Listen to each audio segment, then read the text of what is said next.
Good morning everybody. आज हम शरीर की वृद्धि एवं विकास के लिए अत्यंत आवश्यक पोषक तत्व प्रोटीन की चर्चा करेंगे। प्रोटीन, जैसा कि हम जानते हैं, ये एक ग्रीक भाषा का शब्द प्रोटियास से बना होता है, जिसका शाब्दिक अर्थ होता है शरीर में प्रथम स्थान रखने वाला पदार्थ।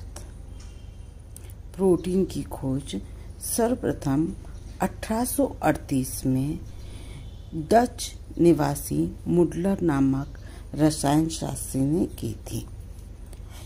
अगर हम देखें तो शरीर की रचना का शुष्क वजन का आधा भाग प्रोटीन का होता है। मतलब शरीर की रचना की दृष्टि से शरीर के शुष्क वजन का आधा भाग किसका बना होता है? प्रोटीन का बना होता है। प्रोटीन की अगर हम रासायनिक संगठन देखते हैं तो प्रोटीन एक कार्बनिक यौगिक है। इसमें कार्बन, हाइड्रोजन, ऑक्सीजन, नाइट्रोजन तत्व पाए जाते हैं। इसके अतिरिक्त कुछ प्रोटीन के अणुओं में सल्फर और फास्फोरस भी उपस्थित होता है। कुछ प्रोटीन के अणुओं के साथ कुछ अकार्बनिक तत्व जैसे लोहा, तांबा, आयोडीन, कोबाल्ट एवं अन्य लवण भी उपस्थित होते हैं। अर्थात बच्चों, कार्बनिक यौगिक में कार्बन, हाइड्रोजन, ऑक्सीजन, नाइट्रोजन होते हैं। इसके अतिरिक्त कुछ सल्फर और फास्फोरस भी होता है और कुछ अकार्बनिक तत्व जैसे लोहा, तांबा, आयोडीन, कोबाल्ट व अन्य लवण भी उपस्थित होते हैं। प्रोटीन का मुख्य भाग क्या होता है? नाइट्रोजन होता है और इसी नाइट्रोजन की उपस्थिति के कारण ये कार्बोज और वसा से क्या होता है? भिन्न होता है। इसीलिए प्रोटीन को नाइट्रोजन भोज्य तत्व भी कहते हैं। प्रोटीन की लघुतम एवं सरलतम इकाई जो है वह क्या है? एमिनो एसिड्स होती हैं और कई एमिनो एसिड्स आपस में मिलकर प्रोटीन का निर्माण करते हैं।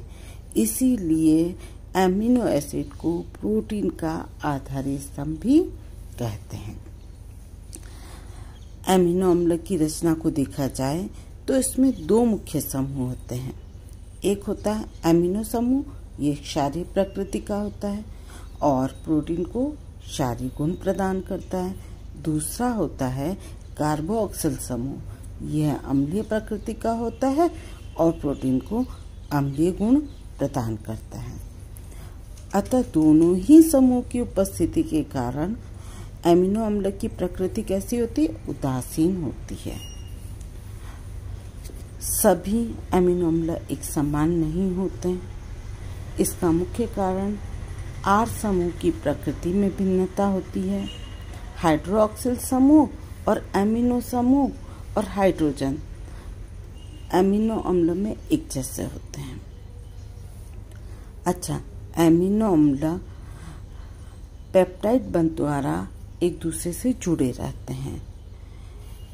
इसमें एक एमिनो अम्ल का कार्बोक्सिल समूह दूसरे एमिनो अम्ल के एमिनो समूह से जुड़ जाता है। प्रोटीन की गुणवत्ता उसमें उपस्थित एमिनो एसिड के प्रकार और आपस में जुड़ने के तरीके पर निर्भर करती है। कुल 22 प्रकार के एमिनो एसिड हमारे भोजन में और शरीर में पाए जाते हैं।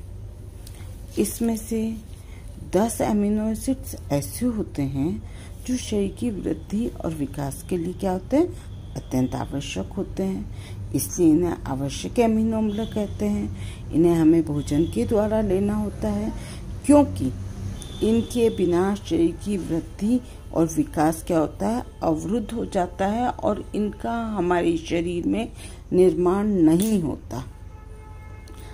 इसलिए इन्हें हमें भोजन के द्वारा लेना होता है।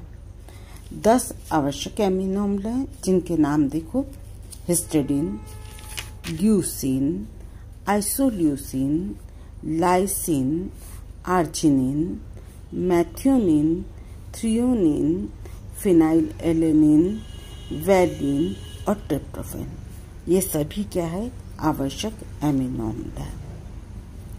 इन 10 आवश्यक एमिनो अम्ल के अतिरिक्त 5 एमिनो अम्ल ऐसे हैं जो आंशिक रूप से आवश्यक होते हैं। इनका भी शरीर में निर्माण नहीं होता। इन्हें भी हमें किससे लेना होता है? भोजन के द्वारा ही लेना होता है। इसके नाम है थायरोक्सिन, सिस्टीन, ग्लाइसिन, टायरोसिन और सेरिन। ठीक है भाई, समझ में आया? अब हम इन दोनों के अतिरिक्त इस पे चर्चा करेंगे कि और कौन से एमिनो अम्ल होते हैं। तो नेक्स्ट है अनावश्यक एमिनो अम्ल। अनावश्यक एमिनो अम्ल का निर्माण शरीर में नाइट्रोजन की उपस्थिति में क्या होता है? स्वतः ही हो जाता है। इन्हें हमें भोजन के द्वारा नहीं लेना होता, इसलिए इसे हम क्या कहते हैं? अनावश्यक एमिनो अम्ल कहते हैं। अनावश्यक एमिनो अम्ल क्या करते हैं? शरीर में न तो नई कोशिका और तंतुओं का निर्माण करते हैं, न ही क्षतिग्रस्त तंतुओं एवं कोशिकाओं की मरम्मत करते हैं।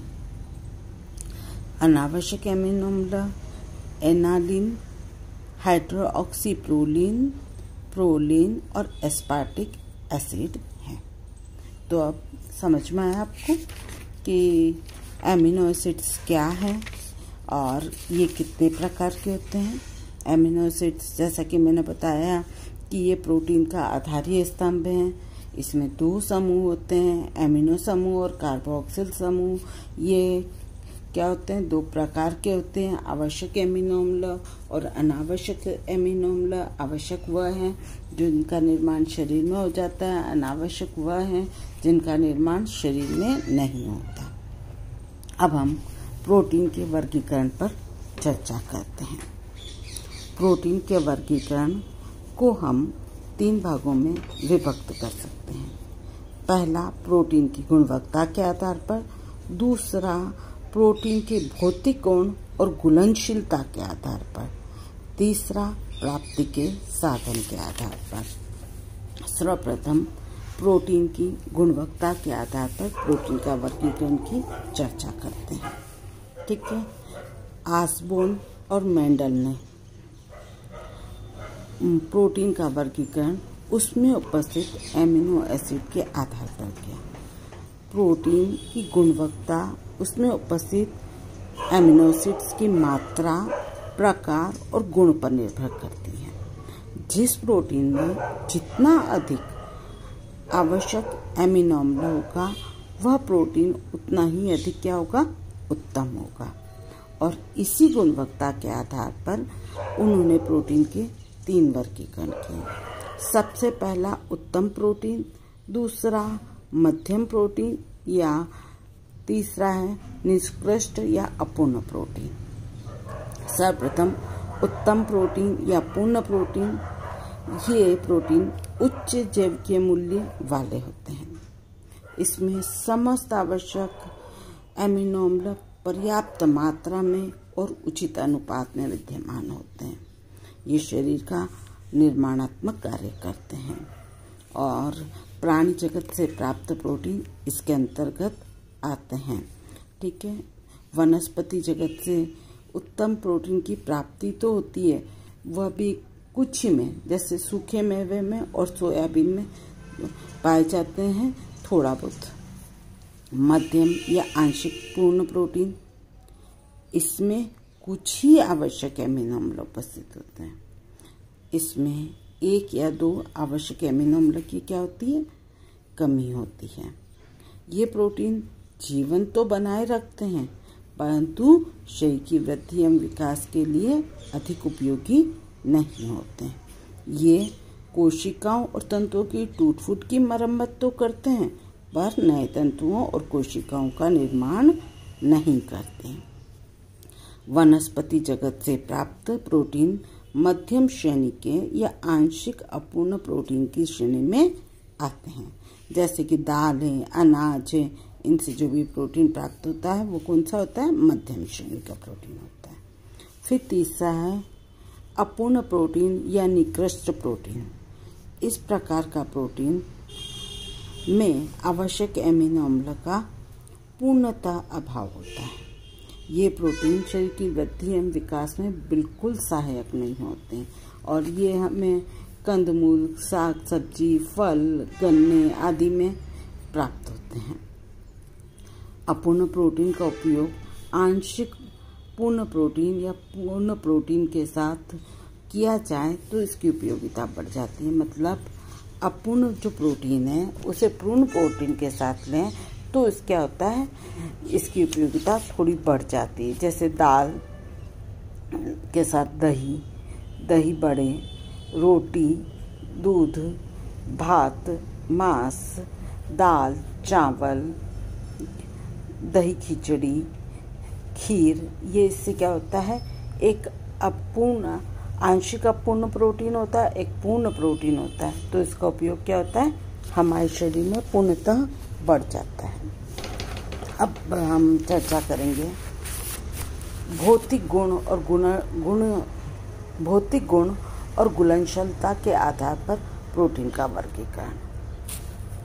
घुलनशीलता के आधार पर प्रोटीन को मुख्यतः 3 भागों में विभक्त कर सकते हैं। सबसे प्रथम साधारण प्रोटीन, दूसरा है संयुक्त प्रोटीन, तीसरा है व्युत्पन्न प्रोटीन।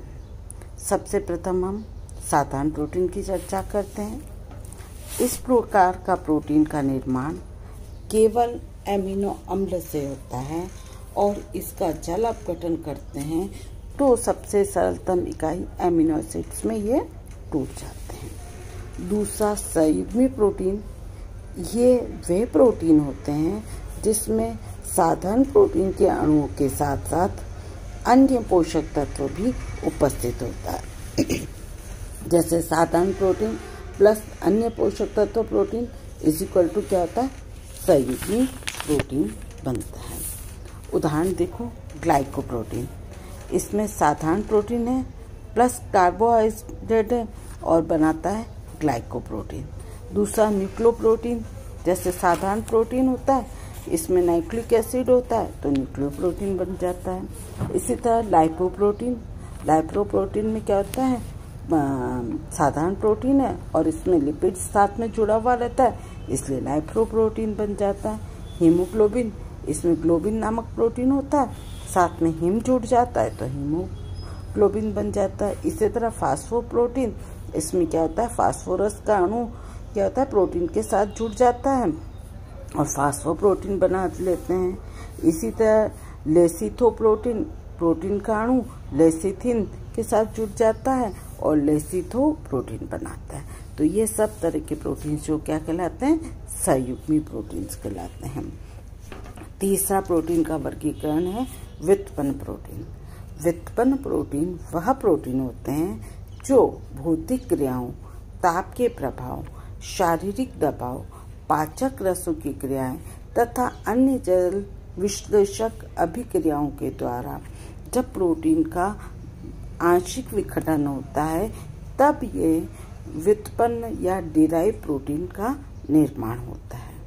व्युत्पन्न प्रोटीन का निर्माण सरल और संयुग्मी प्रोटीन से होता है, जैसे पेप्टोन, पेप्टाइड, पॉलीपेप्टाइड आदि।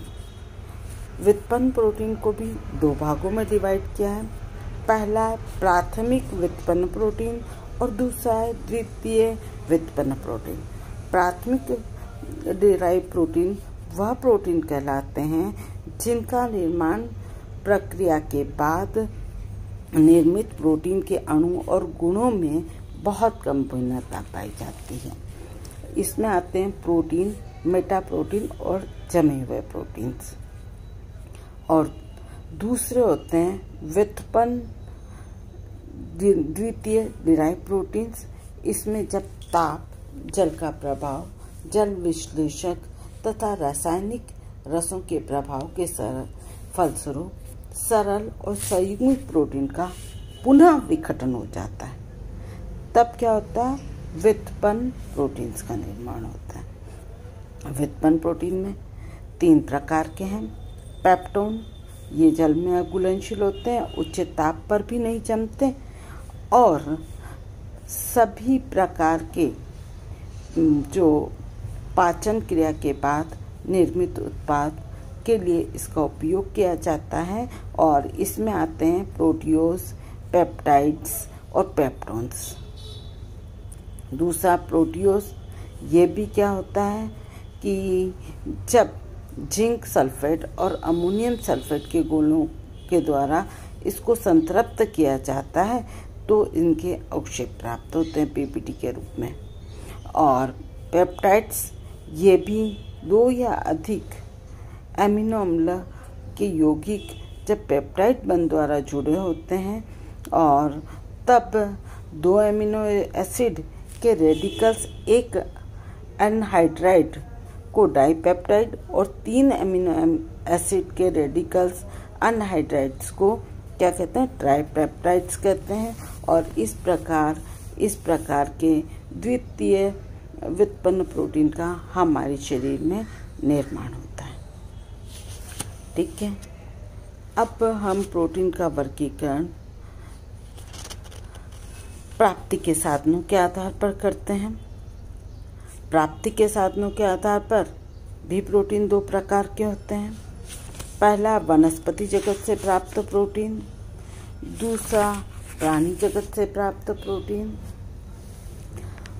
वनस्पति जगत से प्राप्त प्रोटीन मध्यम या अपूर्ण प्रकार के होते हैं और मध्यम या आंशिक पूर्ण प्रोटीन के अंतर्गत जैसे दाल, अनाज, बीज, बादाम, काजू, मूंगफली, सूखे मेवे आदि आते हैं। और प्राणी जगत से प्राप्त जो प्रोटीन होते हैं वो उत्तम प्रोटीन होते हैं। इन्हें पूर्ण प्रोटीन्स भी कहते हैं। इसमें सभी आवश्यक अमीनो अम्ल उपस्थित होते हैं। ये शरीर की वृद्धि एवं विकास के लिए आवश्यक होते हैं। ये दूध में, दही में, खोया में, मांस, मछली, अंडा, पनीर आदि में उपस्थित होते हैं। तो इस प्रकार हमने आज प्रोटीन का वर्गीकरण, प्रोटीन का रासायनिक संगठन आदि की चर्चा की है। अब कल हम प्रोटीन के कार्यों और प्रोटीन का पाचन, अवशोषण आदि के बारे में चर्चा करेंगे। इसकी कमी के प्रभाव को देखेंगे। ठीक है, थैंक यू बच्चों।